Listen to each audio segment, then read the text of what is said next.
Talih müəllim, xoş gəlmisən.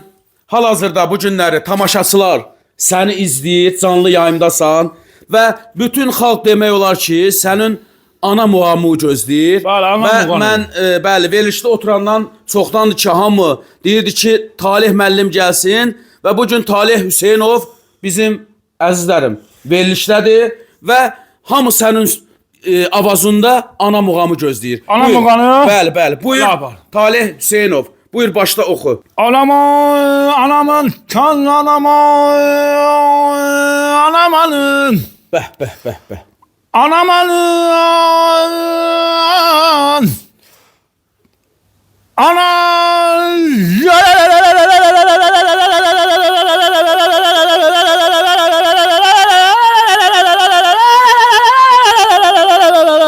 Bir dəqiqə Talih müəllim, bir dəqiqə. Hal-hazırda bizim zəngimiz var efirdən. Bəli. Çox sağ olun, çox sağ olun. Allah razı olsun. Talih müəllim sizi salamlayırlar. Bəli, bəli, bəli. Bəli.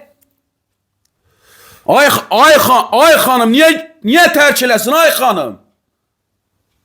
Nə?